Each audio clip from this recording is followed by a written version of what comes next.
Hello students, पिछले class में हम लोग देख चुके थे किसी पॉइंट्स का किस तरह से कोऑर्डिनेट्स रिप्रेजेंट किया जाता है। इस क्लास में हम लोग देखेंगे, इस लेक्चर में हम लोग देखेंगे कि मान लिया दो पॉइंट्स दिए हुए हों तो उनके बीच में डिस्टेंस कैसे निकालते हैं, ये अब हम लोग देखेंगे। सपोज दैट हम लोग दो पॉइंट लेते हैं P और Q। P का कोऑर्डिनेट है x1 y1 और Q का कोऑर्डिनेट है x2 y2। ठीक है, तो डिस्टेंस, सिंपली डिस्टेंस क्या होता है, P और Q के बीच में अगर हम स्ट्रेट लाइन खींच दें तो यही डिस्टेंस होगा। ये स्ट्रेट लाइन का मेजर ही क्या होगा, P और Q के बीच का डिस्टेंस होगा। अब देखिए कैसे हम लोग ये स्ट्रेट लाइन का लेंथ कितना है वो हम लोग निकालते हैं। सबसे पहले हम लोग कुछ कंस्ट्रक्शंस करते हैं, जैसे P से परपेंडिकुलर डालते हैं x एक्सिस पे और Q से परपेंडिकुलर डालते हैं इसी x एक्सिस पे। ठीक है, और फर्दर यहाँ से इसको इस पर परपेंडिकुलर, P से इस पर परपेंडिकुलर डालते हैं और नेमिंग कर देते हैं हम लोग। इस तरह से नेमिंग कर देते हैं, ये पॉइंट हमारा R है, ये L, ये M। ठीक है,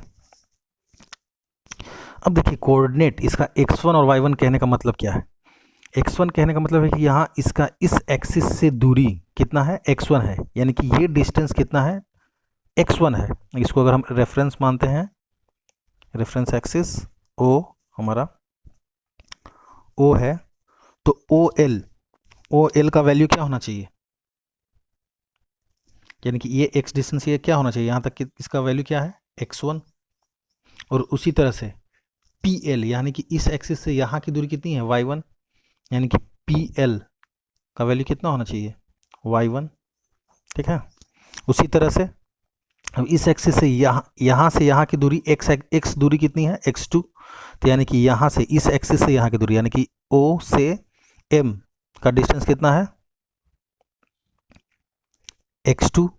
और उसी तरह से इस एक्सिस से यहाँ इस पॉइंट की दूरी कितनी है, y2, यानी कि QM या MQ, QM इक्वल्स टू क्या होगा, y2। अब देखिए आपको यहाँ नज़र आ रहा होगा एक राइट एंगल ट्रायंगल के रूप में ये फॉर्म हो चुका है। ठीक है, अगर हम इसका डिस्टेंस और इसका डिस्टेंस निकाल लें तो ये डिस्टेंस अपने आप निकल जाएगा। तो देखिए, तो ये इस डिस्टेंस के बारे में विचार करते हैं हम लोग। अगर इस डिस्टेंस इस पूरे डिस्टेंस में से इस डिस्टेंस को हम घटा देंगे तो इस डिस्टेंस के बराबर आ जाएगा। फिर से ध्यान से, इस पूरे डिस्टेंस में से इस डिस्टेंस को हम माइनस कर दें, हटा दें, तो ये डिस्टेंस हमारा निकल जाएगा। तो ये पूरा डिस्टेंस कितना है, OM हम निकाल चुके हैं, कितना है x2, और इतना डिस्टेंस कितना था, x1। तो इसमें से क्या करेंगे, घटाएंगे x1, तो हमारा PR इक्वल टू क्या आ गया, x2 माइनस x1। इसको हम यहाँ पे लिख देते हैं x2 माइनस x1। ठीक है, उसी तरह से अब हमको ये वाला डिस्टेंस निकालना होगा QR। अब देखिए उसी तरह से हम इसमें करेंगे, इस पूरे डिस्टेंस में से अगर ये डिस्टेंस घटा दें, ध्यान से देखिएगा, इस पूरे डिस्टेंस में से ये डिस्टेंस घटा दें तो ये वाला डिस्टेंस हमको मिल जाएगा। तो ये पूरा डिस्टेंस कितना है, y2, कितना है, y2। QM कितना था, y2, तो हमको निकालना क्या है, QR। तो QR इक्वल्स टू क्या हो जाएगा, y2, पूरे QM कितना है, y2 माइनस इतना डिस्टेंस, ये डिस्टेंस किसके बराबर है, इसके बराबर। तो ये डिस्टेंस कितना था, y1, ये डिस्टेंस कितना था, PL कितना था, y1, तो ये कितना हो जाएगा, y2 माइनस y1 होगा। ठीक है, तो हमारा ये कितना निकल गया, y2 माइनस y1। अब चूंकि ये एक राइट एंगल ट्रायंगल है, ठीक है, ये बेस है, ये परपेंडिकुलर है और ये हाइपोटेन्यूस है, तो हम लोग जानते हैं हाइपोटेन्यूस इक्वल्स टू क्या होता है।